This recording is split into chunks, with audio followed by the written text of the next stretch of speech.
ചെരുപ്പിടാതെയും ചാട്ടവാറടിച്ചും അണ്ണാമലയ്ക്ക് തമിഴ് മനസ്സുകളിൽ കുടിയേറാൻ കഴിയുമോ? യഥാർത്ഥത്തിൽ അണ്ണാമലയുടെ ലക്ഷ്യം സ്റ്റാലിന്റെ കസേരയോ അതോ സ്വന്തം കസേരയുടെ സംരക്ഷണമോ?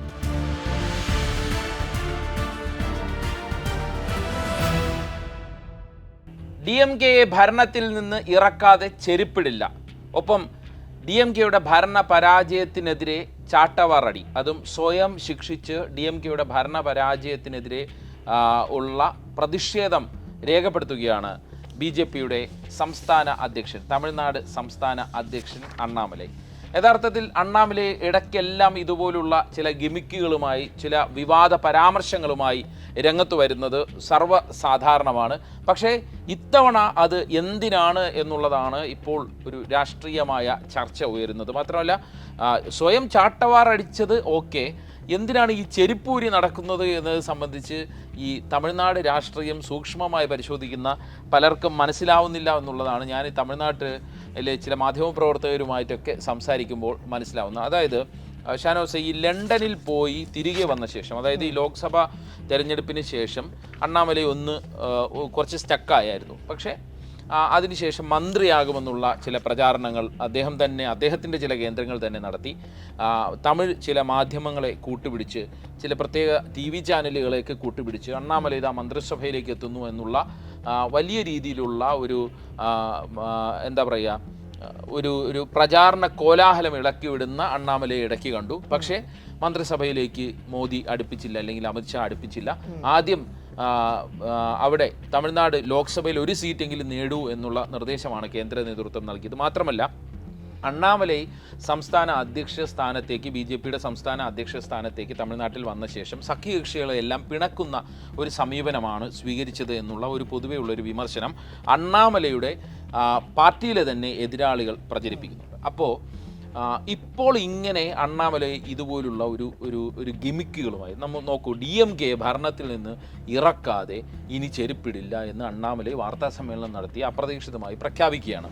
ഒപ്പം തമിഴ്നാട്ടിലെ ഭരണ പരാജയത്തിനെതിരെ താൻ സ്വയം വേദനിച്ച് പ്രതിഷേധിക്കുന്നു, അത് തമിഴ് സംസ്കാരത്തിൻ്റെ ഭാഗമാണ് എന്ന് പറയുന്ന അണ്ണാമലൈ, അങ്ങനെ സംസ്കാരത്തെയൊക്കെ കൂട്ടുപിടിച്ച് ഈ ഗിമിക്കുകൾ കാണിക്കുന്ന അണ്ണാമലൈ അതായത് പ്രബുദ്ധരായ തമിഴ് ജനത അദ്ദേഹത്തെ നോക്കി ചിരിക്കുന്നു എന്നാണ് ചില മാധ്യമ പ്രവർത്തകർ പറയുന്നത്. ചില കോമാളികളായിട്ടാണ് ഇത്, ഒരു കോമാളിത്തരമായിട്ട് കാണുന്നവരുമുണ്ട്. അതല്ല, ഇതൊരു വികാര പ്രകടനമായിട്ട് എടുക്കുന്ന രണ്ട് പക്ഷം, അണ്ണാമലൈ വിരുദ്ധ പക്ഷവും അണ്ണാമലൈ അനുകൂല പക്ഷവും ഉണ്ട് എന്നുള്ള ഒരു പൊതു ചിത്രമാണ് ഞാൻ തമിഴ്നാട്ടിലെ ചില മാധ്യമ പ്രവർത്തകരുമായിട്ടൊക്കെ സംസാരിക്കുമ്പോൾ കിട്ടുന്നത്.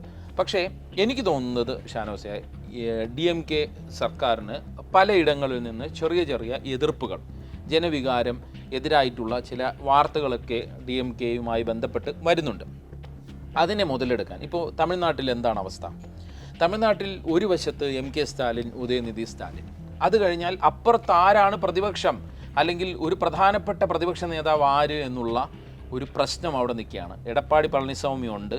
പക്ഷേ അടുത്ത 2026 വരുന്ന നിയമസഭാ തെരഞ്ഞെടുപ്പിൽ DMK-യുടെ എതിര്, MK സ്റ്റാലിൻ്റെ എതിര്, അല്ലെങ്കിൽ ഉദയനിധി സ്റ്റാലിൻ്റെ എതിര് ഞാനാണ് എന്ന് ജനങ്ങളുടെ മുന്നിൽ നിലനിർത്താൻ, അല്ലെങ്കിൽ അങ്ങനെ ഒരു നറേറ്റീവ് സൃഷ്ടിക്കാനുള്ള അണ്ണാമലൈയുടെ ടാക്ടിക്സ് ആയിട്ടാണ് ഇതിനെ പൊതുസമൂഹം കാണുന്നത് എന്നാണ് എനിക്ക് മനസ്സിലാക്കാൻ പറ്റുന്നത്.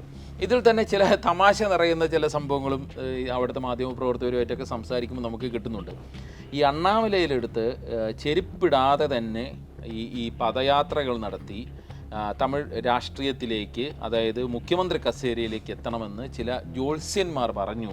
അതിൻ്റെ ഭാഗമായിട്ടാണ് അണ്ണാമലൈ ഇങ്ങനെ ചില പ്രവർത്തികൾ നടത്തുന്നത് എന്നുള്ള നമുക്ക് വളരെ കൗതുകം തോന്നുന്നത്. നമുക്കറിയാം, തമിഴ് രാഷ്ട്രീയം എന്ന് പറയുന്നത് ജാതി ഇതിൻ്റെയൊക്കെ വലിയ വലിയ വലിയ പ്രശ്നങ്ങളുള്ള ഒരു സ്ഥലമാണ്. ജാതി വളരെ നിർണായകമായ സ്ഥലമാണ് തമിഴ്നാട്. പക്ഷെ അപ്പോഴും BJP അടുപ്പിക്കാത്ത സ്ഥലവുമാണ്. ഈ ജാതിയിലൊക്കെ മേൽക്കോയ്മ നേടാൻ തമിഴ് ദ്രാവിഡ കക്ഷികൾക്ക് കഴിയുന്നിടത്താണ് BJP-യുടെ പരാജയം അവിടെ ഇരിക്കുന്നത്. മാത്രമല്ല, ആൻറ്റി ഹിന്ദി എന്ന് പറയുന്ന ഒരു തമിഴ് ജനത അംഗീകരിക്കാത്ത ഒരു രാഷ്ട്രീയം BJP കൊണ്ടുവരുന്നതും കൊണ്ടാണ്. അതുകൊണ്ടാണ് നമുക്കറിയാം IPS ആയിരുന്ന ഈ അണ്ണാമലൈ അവിടെ എല്ലാ രീതിയിലും BJP-ക്ക് പറ്റിയ ഒരാൾ, അതായത് വിവാദമുണ്ടാക്കാനും എന്താ പറയുക, വിശ്വാസപരമായ വിഷയങ്ങൾ ഉണ്ടാക്കാനും എല്ലാം BJP-ക്ക് പറ്റിയ ഒരാൾ എന്നുള്ള ഒരു പ്രതിച്ഛായുള്ള അണ്ണാമലയെ അവിടെ പ്രതിഷ്ഠിച്ചത് പഴയ BJP നേതാക്കൾക്ക് ഇതുപോലെ ദഹിക്കാൻ കഴിഞ്ഞിട്ടില്ല എന്നുള്ളതാണ് സത്യം. അപ്പോൾ എന്തായാലും അണ്ണാമല ഇപ്പോൾ കാണിക്കുന്ന ഗിമിക്കുകൾ, ഞാനാണ് സ്റ്റാലിൻ്റെ എതിരാളി അല്ലെങ്കിൽ ഉദയനിധി സ്റ്റാലിൻ്റെ എതിരാളി എന്ന് വരുത്തി തീർക്കാനുള്ള ഒരു ഗിമിക്കായിട്ടാണ് പൊതുസമൂഹം കാണുന്നത്. അതിലപ്പുറം അണ്ണാമലയ്ക്ക് എന്തെങ്കിലും ലക്ഷ്യമുണ്ടോ? അതായത് പാർട്ടിക്കകത്ത് താൻ ദുർബലപ്പെടുന്നു എന്നുള്ള ചില ചോദ്യങ്ങൾ ഉയർന്നു വരുന്നതിനുള്ള മറുപടിയാണോ എന്നുള്ളതെല്ലാം നമുക്ക് ചർച്ചയിലൂടെ അല്ലെങ്കിൽ ഈ വരും ദിവസങ്ങളിൽ കാണേണ്ടതാണ് എന്നാണ് എനിക്ക് തോന്നുന്നത്. മനുഷ്യ, അതിനകത്ത് ഞാൻ എൻ്റെ ഒരു സ്വന്തം അനുഭവം പറഞ്ഞുകൊണ്ട് ഈ ചർച്ചയിലേക്ക് പ്രവേശിക്കാമെന്ന് കരുതുന്നു. 2011-2012 കാലത്താണ് നമ്മുടെ മുല്ലപ്പെരിയാർ ഡാം വിഷയം ഭയങ്കരമായി കത്തുന്നത്. ആ സമയത്ത് ഞാനവിടെ റിപ്പോർട്ടിങ്ങിന് പോയിരുന്നു. അപ്പം മുല്ലപ്പെരിയാർ ഭാഗത്ത് ഒരു സ്ഥലത്ത് 10,000-കണക്കിന് ആളുകൾ, തമിഴ്നാട്ടിൽ നിന്നുള്ള ആളുകൾ കമ്പും കുറുവടിയും ആയുധങ്ങളുമായിട്ട് ഒരു സൈഡിൽ കേരളത്തിനെതിരെ കടുത്ത മുദ്രാവാക്യങ്ങൾ വിളിച്ചുകൊണ്ട് പ്രതിഷേധിക്കുകയാണ്. ഏതൊരു മന്ത്രി വന്നപ്പം വരെ അവർ ചെരുപ്പെറിഞ്ഞു, വലിയ സംഘർഷമായി, പോലീസ് ലാത്തി വീശുന്നു. തമിഴ്നാട് പോലീസ് വലിയ ബാരിക്കേഡ് വെച്ച് തടഞ്ഞു വെച്ചിരിക്കുകയാണ്. തൊട്ടിപ്പുറത്തൊരു 100 മീറ്റർ ഇപ്പുറത്ത് കേരളത്തിൽ സാധാരണ ഒരു ദിവസം പോലെ തന്നെ ആളുകൾ വരുന്നു, ചായ കുടിക്കുന്നു, കഥ പറയുന്നു, തിരികെ പോകുന്നു. നമ്മുടെ പോലീസുകാർ അവിടെ നിൽപ്പുണ്ട്. ഒരു സംഘർഷാവസ്ഥയില്ല. എന്നുവെച്ചാൽ നമ്മുടെ അതിർത്തി പങ്കിടുന്ന കേരളത്തിൻ്റെ അതിർത്തി പങ്കിടുന്ന സംസ്ഥാനമാണ് തമിഴ്നാട്. പക്ഷേ രാഷ്ട്രീയമായി നോക്കുമ്പോൾ കേരളത്തിലുള്ള രാഷ്ട്രീയവും തമിഴ്നാട്ടിലുള്ള രാഷ്ട്രീയവും തമ്മിൽ എൻ്റെ ഡിഫറൻ്റ് ആണ്. അതുകൊണ്ട് തന്നെ ഇത്തരം ചാട്ടവാറടി, ഇത്തരം ചെരിപ്പൂരൽ പ്രകടനങ്ങളൊക്കെ ഒരുപക്ഷെ ഗുണം ചെയ്യുന്ന അല്ലെങ്കിൽ ഇത്തരം ഗിമ്മിക്കുകൾ കാട്ടിയാൽ വിജയിക്കും എന്ന് പ്രതീക്ഷിക്കാവുന്നൊരു സ്ഥലമാണ് തമിഴ്നാട്. പക്ഷേ ഒരു BJP-കാരൻ അത് ചെയ്തതുകൊണ്ട് വിജയിക്കുമെന്ന് ചോദിച്ചു കഴിഞ്ഞാൽ എനിക്ക് പെട്ടെന്ന് വരുന്ന ഉത്തരം സാധ്യമല്ലെന്നുള്ളതാണ്. കാരണം കേരളത്തെക്കാൾ മനോഹരമായി തമിഴ്നാടിൻ്റെ സ്വത്ത് രാഷ്ട്രീയം ഉയർത്തിപ്പിടിച്ചുകൊണ്ട് തമിഴ് മക്കൾ എന്ന കോൺസെപ്റ്റിൽ നിന്നുകൊണ്ടാണ് BJP-യെ അവിടെ ദ്രാവിഡ പാർട്ടികൾ, ദ്രാവിഡ മുന്നേറ്റം അവരെ തടഞ്ഞു നിർത്തുന്നത്. അത്തരമൊരു സാധ്യതയെ മലർത്തിയടിക്കാനും മാത്രം അണ്ണാമലയ്ക്ക് ഈ ചെരുപ്പൂരി ഇതുകൊണ്ടോ അല്ലെങ്കിൽ ചാട്ടവാർ അടിച്ചത് കൊണ്ടോ സാധ്യമാകും എന്ന് തൽക്കാലം തത്വത്തിൽ വിശ്വസിക്കാൻ ഞാൻ ആളല്ല. പക്ഷേ അവിടുത്തെ രാഷ്ട്രീയത്തിൽ പയറ്റി തെളിയണമെന്നുണ്ടെങ്കിൽ ഇതുപോലെ ചില ഗിമ്മിക്കുകൾ അനിവാര്യമാണെന്നുള്ള കാഴ്ചപ്പാട് അണ്ണാമലയ്ക്കുണ്ട്. അണ്ണാമലയുടെ ചരിത്രം പരിശോധിച്ചാൽ നമുക്കറിയാം, ഒരു മോശക്കാരനല്ല. കാരണം നല്ല വിദ്യാഭ്യാസം, തമിഴ്, കർണാടക, കന്നഡ ഭാഷ, അതുപോലെ തന്നെ ഇംഗ്ലീഷ് ഭാഷകളിലൊക്കെ വലിയ പ്രാവീണ്യമുള്ള ഹിന്ദി വിദ്യാസമ്പന്നനായ ഒരു പലതരം ഡിഗ്രികളും IPS റാങ്കിലുണ്ടായിരുന്ന ജോലി ചെയ്തിരുന്ന ഒരു ചെറുപ്പക്കാരനാണ്. വലിയ പ്രായമില്ല, 1983-84 കണ്ടാണ് ജനിച്ചിരിക്കുന്നത്. ഒരു 40-41 വയസ്സേ അണ്ണാമലയ്ക്ക് കാണത്തുള്ളൂ. ആ അണ്ണാമലയെ സംബന്ധിച്ച് അവിടെ നരേന്ദ്രമോദിയുടെ ഏറ്റവും വലിയ ആരാധകരിൽ ഒരാളാണ് അണ്ണാമല. അങ്ങനത്തെ ആരാധന മൂത്തുകൊണ്ടുകൂടിയാണ് 2018-2019 കാലത്ത് അണ്ണാമലൈ തമിഴ്നാട്ടിൽ BJP രാഷ്ട്രീയത്തിലേക്ക് ഇറങ്ങുന്നത് തന്നെ. കർണാടകയിൽ വലിയ പദവിയിൽ പോലീസ് ഓഫീസറായിട്ടിരിക്കുന്ന സമയത്താണ് ആ ഉദ്യോഗമൊക്കെ വേണ്ടെന്ന് വെച്ചിട്ട് മോദിയെയും അമിത്ഷായെയും നേരിട്ട് കണ്ട്, LK അദ്വാനിയെ നേരിട്ട് കണ്ട് അങ്ങനെ BJP പ്രവേശനം നടത്തുന്നത്. അതായത് അന്ന് തൊട്ട് ഇന്ന് വരെ അദ്ദേഹത്തിൻ്റെ മനസ്സിൽ ഏറ്റവും പ്രധാനപ്പെട്ട രാഷ്ട്രീയ വ്യക്തിത്വം എന്ന് പറയുന്നത് നരേന്ദ്രമോദിയാണ്. ഈ നാട് നന്നാക്കിയില്ലെങ്കിൽ നിങ്ങൾ എന്നെ കത്തിച്ചോളൂ എന്ന് പറയുന്ന നരേന്ദ്രമോദിയുടെ ശിഷ്യനാണ് ചെരിപ്പൂരി വെക്കുന്ന അല്ലെങ്കിൽ സ്വയം ശിക്ഷിക്കുന്ന ചാട്ടാവാറിനടിക്കുന്ന അണ്ണാമല എന്ന് പറയുന്നതിനകത്ത് നോക്കുമ്പോൾ നമുക്ക് ആ രാഷ്ട്രീയത്തിൻ്റെ ഗിമ്മിക്ക് നമുക്ക് മനസ്സിലാവും. അപ്പോൾ തമിഴ്നാട്ടിൽ ഇത് വിജയിപ്പിച്ചെടുക്കാനാവും എന്നുള്ളതാണ് അണ്ണാമല പറയുന്നത്. അണ്ണാമല ഇന്ന് പറഞ്ഞതിൻ്റെ, അതായത് ഈ ചാട്ടവാറിന് ശേഷം അണ്ണാമല പറഞ്ഞത് എനിക്കതിനകത്ത് ഏറ്റവും ടച്ചിങ് ആയി തോന്നിയൊരു കാര്യം, അതായത് തമിഴ്നാട് രാഷ്ട്രീയത്തോട്, തമിഴ്നാടിൻ്റെ സംസ്കാരത്തോട്, സാംസ്കാരികതയോട് ചേർന്ന് നിൽക്കുന്ന ചില വാചകങ്ങളാണ് അണ്ണാമല ഇന്നത്തെ ബൈറ്റ് കേട്ടപ്പോൾ മനസ്സിലായത്. അതായത് ഇത് വ്യക്തികൾക്കെതിരായ പോരാട്ടമല്ല, ഇത് വ്യക്തികൾക്കെതിരായ പ്രതിഷേധമല്ല. അതായത് ഞാൻ സ്റ്റാലിനെതിരായിട്ട് പ്രവർത്തിക്കുകയല്ല, ഞാൻ സ്റ്റാലിൻ്റെ മകനെതിരായിട്ട് പ്രവർത്തിക്കുകയല്ല, ഞാൻ ഇവിടുത്തെ വ്യവസ്ഥിതി, തമിഴ്നാട്ടിൽ നിലനിൽക്കുന്ന അനീതിക്കെതിരായിട്ടുള്ള പോരാട്ടമാണ് ഞാൻ നടത്തുന്നത്. അല്ലാതെ ഏതെങ്കിലും രാഷ്ട്രീയ കക്ഷിക്കെതിരായിട്ടോ ഏതെങ്കിലും DMK-ക്കെതിരായിട്ടോ അല്ല. എന്നുവെച്ചാൽ പറയുന്നത് തമിഴ്നാട്ടിൽ വലിയ തോതിൽ അനീതി നിലനിൽക്കുന്നു. അനീതിക്ക് വേണ്ടി താൻ വിശ്വാസപൂർവമായ തമിഴ്നാടിൻ്റെ രാഷ്ട്രീയത്തോട് ചേർന്ന് നിൽക്കുന്ന, തമിഴ്നാടിൻ്റെ എല്ലാത്തരം സാമൂഹ്യ യാഥാർത്ഥ്യങ്ങളോടും ചേർന്ന് നിൽക്കുന്ന തരത്തിൽ താനൊരു വലിയ രാഷ്ട്രീയ മുന്നേറ്റം ലക്ഷ്യം വെക്കുന്നു. 2026 നിയമസഭാ തെരഞ്ഞെടുപ്പിൽ ഒരുങ്ങാൻ വേണ്ടി ഈ DMK-യെ താഴെ ഇറക്കാതെ താനിനി വിശ്രമിക്കില്ല എന്ന് പ്രഖ്യാപിക്കുമ്പോൾ അദ്ദേഹം ലക്ഷ്യം വെക്കുന്നത് തമിഴ്നാടിൻ്റെ സാംസ്കാരികവും തമിഴ്നാടിൻ്റെ വിശ്വാസപരവുമായ കാര്യങ്ങളെ ചേർത്ത് വെക്കുകയാണ് ചെയ്യുന്നത്. ചാട്ടവാർ അടിക്കുക എന്ന് സ്വയം ശിക്ഷിക്കുക എന്ന് പറയുന്നത് ഈ പീഡനങ്ങൾ സ്വയം സഹിക്കുക എന്ന് പറയുന്നത് ഒരു തമിഴ് സംസ്കാരത്തിന്റെ വിശ്വാസത്തിന്റെ ഭാഗമായി വരുന്ന ഒന്നാണ്. ചെരുപ്പൂരി നടക്കുക എന്ന് പറയുന്നത് അവിടുത്തെ വിശ്വാസത്തിനും സാംസ്കാരികതയും ഭാഗമായിട്ട് വരുന്നതാണ്. അപ്പം എന്താണ് BJP ചെയ്യുന്നത്? BJP തമിഴ്നാട്ടിലെ ജനങ്ങളുടെ വിശ്വാസത്തിലേക്കും സാംസ്കാരികതയിലേക്കും ഇറങ്ങിച്ചത് അതിനെ കൂടിയാണ് ഹൈജാക്ക് ചെയ്യുന്നത്. എനിക്കിതിനകത്ത് ചൂണ്ടിക്കാണിക്കേണ്ട ഒരു പ്രധാനപ്പെട്ട കാര്യം, തമിഴ്നാട്ടിൽ ഒരു പെൺകുട്ടി പീഡനത്തിൽ 19 വയസ്സുകാരിയായ ഒരു പെൺകുട്ടി കോളേജ് വിദ്യാർത്ഥിനി, അണ്ണാ സർവകലാശാലയിലെ വിദ്യാർത്ഥിനി പീഡനത്തിനെതിരായി ബന്ധപ്പെട്ടാണ് ഈ സമരങ്ങൾ, ഈ പ്രക്ഷോഭങ്ങളിലേക്ക് ഇദ്ദേഹം കടക്കുന്നത്. ആ സംഭവം നോക്കുമ്പോൾ നമുക്ക് മനസ്സിലാവും അത് ഭയങ്കര ബ്രൂട്ടലായ ഒരു സംഗതിയാണ്, നമുക്കത് വിശ്വസിക്കാൻ കഴിയുന്ന സംഗതിയല്ല. അത് പക്ഷേ BJP വളരെ വേഗം ആ വിഷയം ഏറ്റെടുത്തുള്ളതാണ്. ഇതിനു മുമ്പ് സമാനമായ വിഷയം ഇവിടെ വന്നത്, ഇതിനു മുമ്പ് സമാനമായ വിഷയം വന്നത് ബംഗാളിലാണ്. ബംഗാളിൽ മമതാ സർക്കാർ ഭരിക്കുമ്പോൾ അവിടെ ഒരു യുവ ഡോക്ടർ, വനിതാ ഡോക്ടർ, ആർജിക്കർ ഹോസ്പിറ്റലിലെ ഒരു ജൂനിയർ ആയിട്ടുള്ള ഡോക്ടർ ബലാത്സംഗത്തിനിരയായി കൊല്ലപ്പെടുന്നു. അവിടെയും BJP സ്വീകരിച്ചത് ഇതേ നിലപാടായിരുന്നു. ഞാൻ പറഞ്ഞത് സാമൂഹ്യ അനീതിയാണ്, തിന്മയാണെന്നുള്ള കാര്യത്തിൽ നമുക്ക് സംശയമേ ഇല്ല. പക്ഷെ അതിനെ രാഷ്ട്രീയമായി ഏറ്റെടുക്കുന്നതാണ്, അത് തികച്ചും രാഷ്ട്രീയ താല്പര്യം മാത്രമാണ്. ഞാൻ പറഞ്ഞത് അങ്ങനെ പല മാറ്റങ്ങളും, അതായത് ഈ സ്ത്രീപക്ഷപാതം പറഞ്ഞുകൊണ്ട് അല്ലെങ്കിൽ ആക്രമിക്കപ്പെട്ട സ്ത്രീകൾക്കൊപ്പം ഞങ്ങൾ നിൽക്കുന്നു എന്ന പ്രഖ്യാപനം നടത്തിക്കൊണ്ട് രാഷ്ട്രീയ നേട്ടം കൊയ്യുന്ന ചില പദ്ധതിയായിട്ടാണ് എനിക്കിതിനെ ആദ്യ വായനയിൽ കാണാൻ കഴിയുന്നത്. പക്ഷേ അതിന് പറഞ്ഞ വാക്കുകളാണ് ഞാൻ പറഞ്ഞത്. ഇത് വ്യക്തികൾക്കെതിരായ പ്രതിഷേധമല്ല, ഇത് ഏതെങ്കിലും തരത്തിൽ DMK-ക്കെതിരായ പ്രതിഷേധമല്ല, ഇതിവിടെ നിലനിൽക്കുന്ന അനീതിക്കെതിരായിട്ടുള്ള പോരാട്ടം. അനീതി കണ്ട് ഞാൻ മടുത്തു, ഞങ്ങൾ BJP-ക്കാർ മടുത്തു. അതുകൊണ്ട് 2026-ലെങ്കിലും DMK താഴെ ഇറക്കാതെ വിശ്രമമില്ല. അതുകൊണ്ട് ഈ കാണുന്ന അനീതികൾക്കെതിരായി ഞാനിതാ ചാട്ടവാർ എൻ്റെ ശരീരത്തിലേക്ക് അടിക്കും, സ്വയം പരിക്കേൽപ്പിക്കുന്നു, സ്വയം വേദനിപ്പിക്കുന്നു. എന്ന് വെച്ചാൽ തമിഴ് മക്കൾക്ക് അത് കാണുമ്പോൾ തോന്നണം, ഇദ്ദേഹം ഞങ്ങൾക്ക് പറ്റിയ ആൾ. അത് ഏതെങ്കിലും ബദൽ രാഷ്ട്രീയം അവിടെ ഉയർന്നു വരുന്നുണ്ടെങ്കിൽ ആ ബദൽ രാഷ്ട്രീയത്തിന്റെ നായക നിരയിലേക്ക്, നായക സ്ഥാനത്തേക്ക് എന്നുള്ളതാണ് അണ്ണാമലൈ ലക്ഷ്യം വെക്കുന്ന രാഷ്ട്രീയം. അതാണ് എനിക്കും പറയാനുള്ളത് ഷാനഫ്സെ. അതായത് ഞാൻ നേരത്തെ സൂചിപ്പിച്ചതാണ്, അതായത് DMK വിരുദ്ധ രാഷ്ട്രീയം അവിടെ ശൂന്യമാണ്. അതായത് അതിനൊരു നേതൃത്വമില്ല.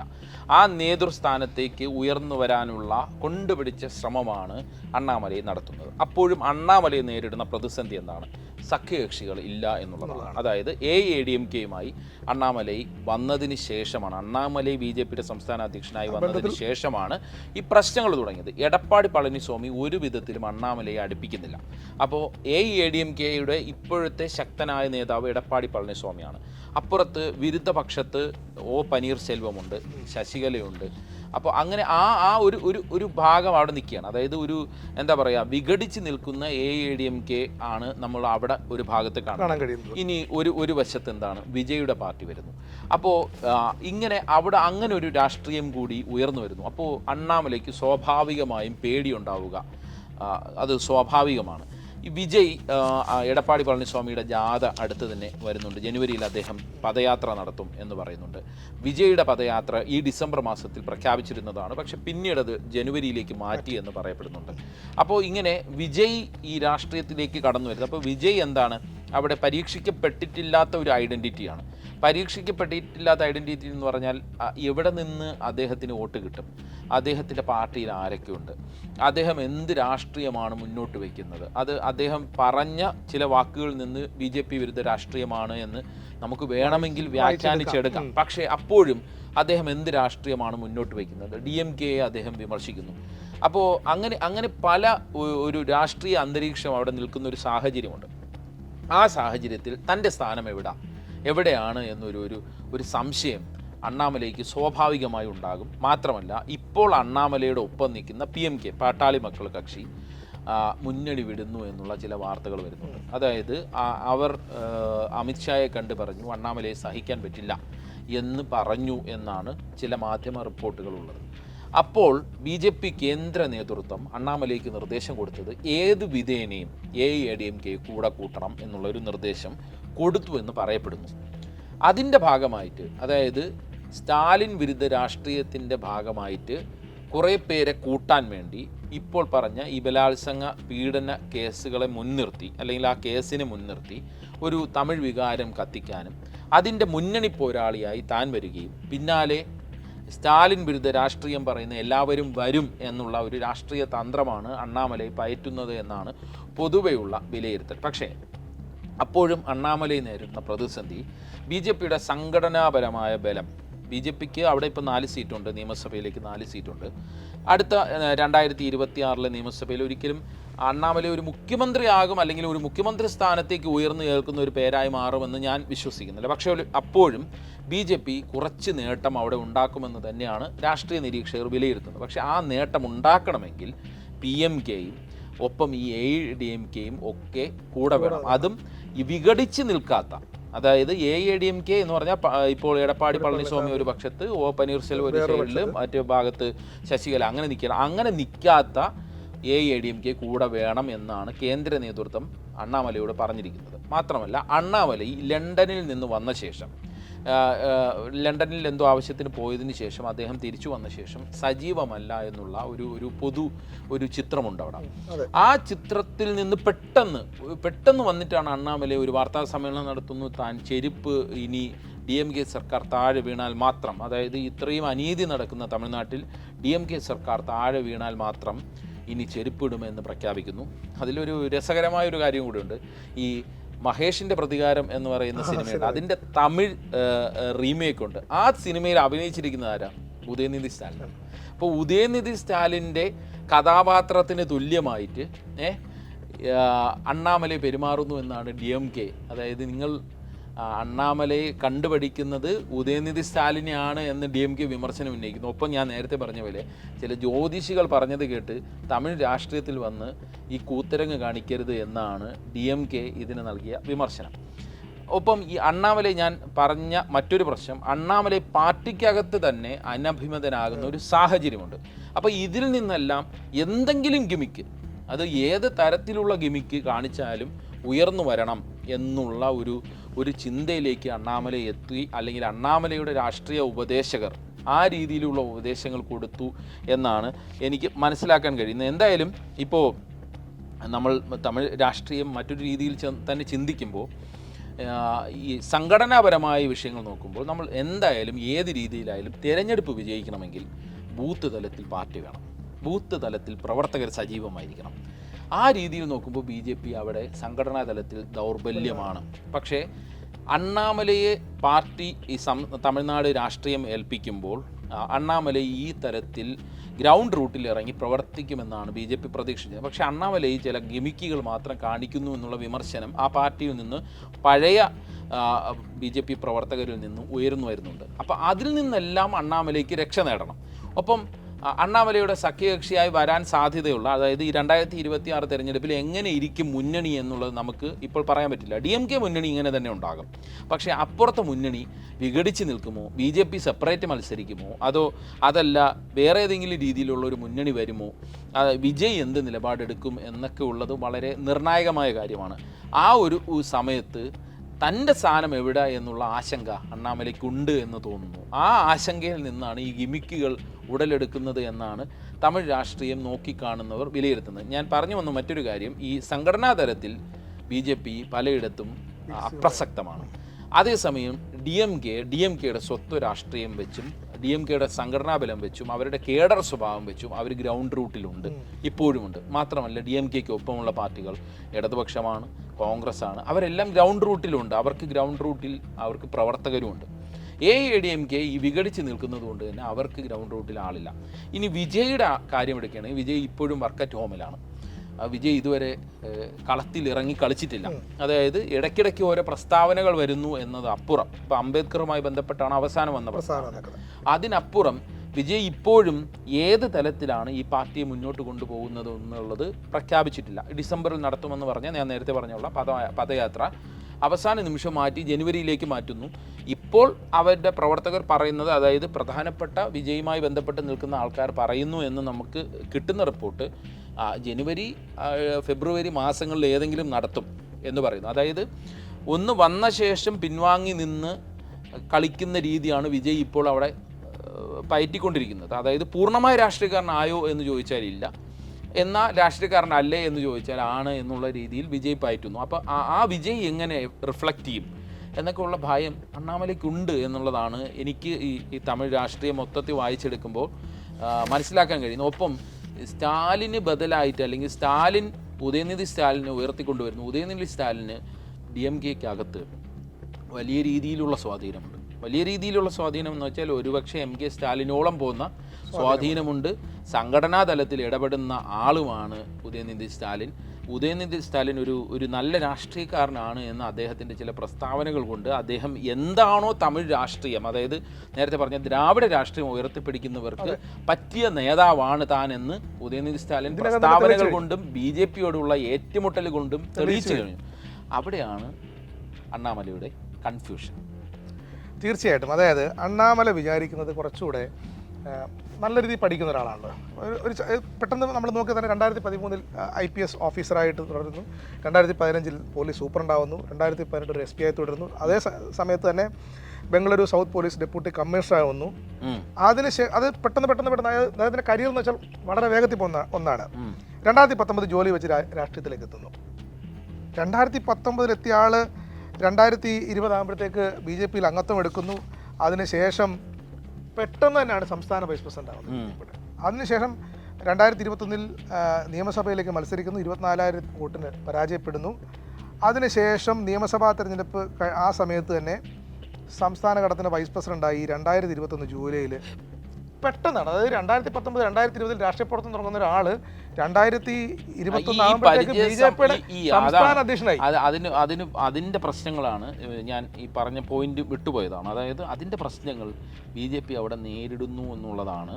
JP നദ്ദയെ കണ്ട, അല്ലെങ്കിൽ അമിത്ഷായെ കണ്ട, മോദിയെ കണ്ട തമിഴ്നാട്ടിലെ പഴയ BJP നേതാക്കളൊപ്പം RSS ഘടകം മുന്നോട്ട് വെച്ചിട്ടുള്ള വിമർശനം എന്നാണ് മനസ്സിലാക്കുന്നത്. എങ്ങനെയാണ് ഇത്ര വേഗത്തിലൊരു സംസ്ഥാനം, തമിഴ്നാട് പോലെ നമ്മുടെ ചെറിയ സംസ്ഥാനം, വലിയ സംസ്ഥാനമാണ്, ആ സംസ്ഥാനത്തെ അനുകൂലിക്കുന്നവർ 2026 CM എന്നാണ് അദ്ദേഹത്തെ വിശേഷിപ്പിക്കുന്നത്. എനിക്ക് മനസ്സിലാവാത്തൊരു കാര്യം, നമ്മൾ വിജയുടെ രാഷ്ട്രീയ പരിപാടി കണ്ടല്ലോ, 1 മാസം 2 മാസം. എത്ര മീറ്റർ ദൂരം ഉണ്ടായിരുന്നു വിജയ് ആളുകൾക്കിടയിൽ കൂടെ ഷാള് സ്വീകരിച്ചും തിരിച്ചെറിഞ്ഞു കൊടുത്ത് നടന്നു വന്ന ആ ചെറിയ പാതയ്ക്ക്, അത് ഭയങ്കര സുരക്ഷയിൽ എത്ര മീറ്റർ നീളം ഉണ്ടായിരുന്നു ഒന്ന് ആലോചിച്ച് നോക്കി. എത്ര മനുഷ്യരെ പരിപാടി വന്നു. അപ്പം ദ്രാവിഡ രാഷ്ട്രീയമാണല്ലോ മുന്നോട്ട് വെക്കുന്നത്. അത് എവിടെ ചെന്ന് അവസാനിക്കും നമുക്ക് പ്രവചിക്കാനാവില്ല. പക്ഷെ അതിന്റെ ആ ജനസാഗരത്തെ മുന്നോട്ട് വെച്ച രാഷ്ട്രീയത്തെ ആ ജനസാഗരത്തെ കണ്ടതാണ്. പക്ഷേ ഇന്നലെ ആണ് ചെരുപ്പ് ഇടില്ല എന്ന ശപഥം ചെയ്യുന്നത്. ഒപ്പം പറഞ്ഞു അണ്ണാമല ഇന്നലെ ചെരുപ്പൂരി. എന്നിട്ട് അദ്ദേഹം പറയുന്നത്, വെള്ളിയാഴ്ച ഞാൻ എൻ്റെ വീടിന് മുന്നിൽ പ്രതിഷേധിക്കും, അവിടെ വെച്ച് സ്വയം 6 തവണ ചാട്ടവാറ് കൊണ്ട് അടിക്കും. 6 തവണ ചാട്ടവാർ അടിക്കുമ്പോഴത്തേക്ക് ശരിക്കും പറഞ്ഞാൽ ഇന്ന് തമിഴ്നാട്ടിലെ മീഡിയയും ഏതാണ്ട് ഇതുപോലൊരു ജനസാഗരവും ഇതിനെ കാണാൻ വേണ്ടി വരേണ്ടതല്ലേ? ഒരു വലിയ ജനക്കൂട്ടം നിൽക്കേണ്ടതല്ലേ?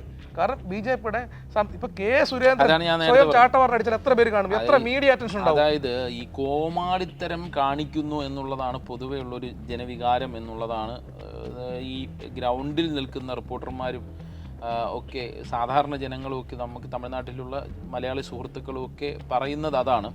അതായത് ഈ കോമാളിത്തരത്തിന് ഒപ്പം നിൽക്കാൻ പറ്റില്ല. അതായത് എങ്ങനെയാണ് MK സ്റ്റാലിൻ മുഖ്യമന്ത്രി സ്ഥാനത്തേക്ക് വന്നത്? എങ്ങനെയാണ്? പടിപടിയായിട്ടാണ്. അതെ. ഈ ഉദയനിധി സ്റ്റാലിൻ എങ്ങനെയാണ് ഇപ്പോൾ മന്ത്രിസഭയിൽ ആദ്യം ഉൾപ്പെടുത്തിയില്ല, പകരം ഒരുപാട് പ്രതിസന്ധി ഘട്ടത്തിലൂടെ അവരുടെ രാഷ്ട്രീയത്തിനകത്തോ കുടുംബത്തിനകത്തോ പ്രശ്നം ഉണ്ടാക്കാത്ത വിധമാണ് ഇത് ഓരോ പടിപടിയായിട്ട്. അതെ, DMK അപ്രസക്തമായി എന്ന് ഒരു ഘട്ടത്തിൽ തമിഴ്നാട് വിചാരിച്ചിരുന്നു. എങ്ങനെയാണ് AADMK തുടർച്ചയായി അവിടെ അധികാരത്തിൽ വന്നു, DMK അപ്രസക്തമാകുന്നു എന്ന് വിചാരിച്ചെടുത്ത് കരുണാനിധി മരിച്ചുപോയി.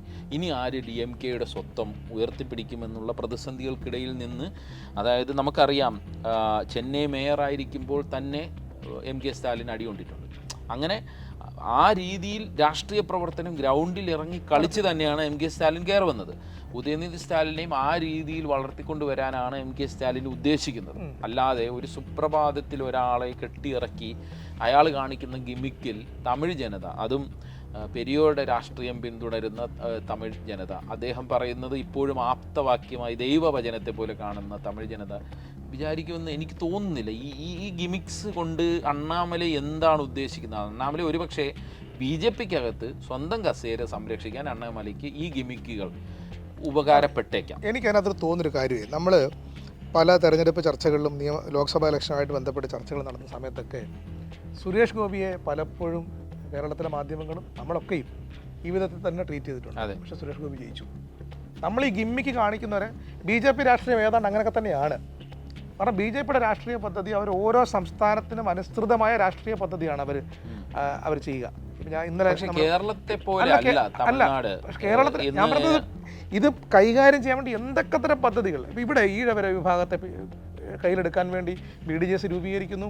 ഇടതുപക്ഷത്തിനൊപ്പം ചേർന്ന് ഈഴവ വിഭാഗത്തെ അടർത്തിയെടുക്കാൻ വേണ്ടി അങ്ങനെ ഒരു പാർട്ടി തന്നെ രൂപീകരിക്കുന്നു, അതിനെ ഘടകകക്ഷിയാക്കുന്നു. അതിനുശേഷം നോക്കൂ, ക്രൈസ്തവരെ പിടിക്കാൻ വേണ്ടി BJP എന്തോരം പദ്ധതികൾ അതായത് പറഞ്ഞു വരുന്നതെന്ന് വെച്ചാൽ ഈ അണ്ണാമല കാണിക്കുന്ന ഗിമിക്സ് എല്ലാം കേന്ദ്ര നേതൃത്വത്തിന്റെ അറിവോടെയോ അല്ലെങ്കിൽ ആ രീതിയിലുള്ള ഒരു ടാക്ടിക്സിന്റെ ഭാഗമാണ്. ഞാൻ ചോദിക്കുന്നത് അങ്ങനെ അല്ലാതെ BJPയുടെ കേന്ദ്ര നേതൃത്വത്തിന്റെ അറിവില്ലാതെ ഏതെങ്കിലും ഒരു സംസ്ഥാന നേതാവിന് ഇങ്ങനെ പെരുമാറാൻ കഴിയും? അങ്ങനത്തെ നേതൃത്വമാണ് BJPയുടെ ഭയങ്കര സ്ട്രോങ് ലീഡർഷിപ്പാണ് രാജ്യത്ത്. അവർ അടിച്ച് ദൂരെ കളയും. അവർക്കിടയിൽ അങ്ങനെ പറ്റത്തില്ല. ഇതൊക്കെ ഈ തെരഞ്ഞെടുപ്പ് വിജയത്തിന് ശേഷം എന്താ സുരേഷ് ഗോപി പറഞ്ഞത്?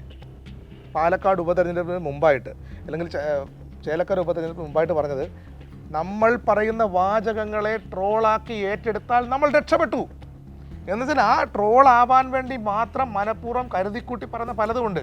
അങ്ങനെ ട്രോളായാൽ തന്നെ നമ്മൾ എപ്പോഴും വാർത്തകൾ പറയുന്നത് ഈ ഞാൻ പറയുന്നത് തമിഴ്നാട് തീർച്ചയായിട്ടും BJP ചെയ്യുന്ന ഏതെങ്കിലും രാഷ്ട്രീയ പദ്ധതി പലയിടത്തും തോറ്റുപോയിട്ടുണ്ട്. അത് പ്രത്യേകിച്ചും കേരളവും നെഗറ്റീവ് പബ്ലിസിറ്റി എന്തോരം നെഗറ്റീവ് പബ്ലിസിറ്റി സുരേഷ് ഗോപിക്ക് ഉണ്ടായിട്ടുണ്ട്. എന്തായാലും അങ്ങനെ അതായത് ഷാനോസ് നമുക്ക് കൺക്ലൂഡ് ചെയ്യുമ്പോൾ ഈ അണ്ണാമലയെ കാണിക്കുന്ന ഈ ഗിമിക്കുകൾ അത് തമിഴ് ജനതയുടെ മനസ്സിലേക്ക് എത്രത്തോളം എത്തും എന്നുള്ളതാണ് വരും ദിവസങ്ങളിൽ അറിയേണ്ടത്. ഒപ്പം DMK താഴെ ഇറക്കാൻ താനുണ്ട് എന്നുള്ള ഒരു അണ്ണാമലയെ സൃഷ്ടിക്കാൻ ഉദ്ദേശിക്കുന്ന നറേറ്റീവ് അത് തമിഴ് ജനത എത്രത്തോളം സ്വീകരിക്കും എന്നുള്ളതും മറ്റൊരു പ്രധാനപ്പെട്ട കാര്യമാണ്. ഒപ്പം AIADMKയും PMKയും അണ്ണാമലയുടെ ഈ ഗിമിക്കുകൾക്കൊപ്പം അല്ലെങ്കിൽ അണ്ണാമലയ്ക്കൊപ്പം നിൽക്കുമോ എന്നതും വിജയ് എന്ത് രാഷ്ട്രീയം മുന്നോട്ട് വയ്ക്കുന്നു എന്നുള്ളതും അദ്ദേഹം നേടുന്ന വോട്ടുകളും തമിഴ് രാഷ്ട്രീയത്തിൽ വളരെ നിർണായകമാകുന്ന ഒരു സാഹചര്യത്തിലേക്കാണ് കാര്യങ്ങൾ പോകുന്നത്.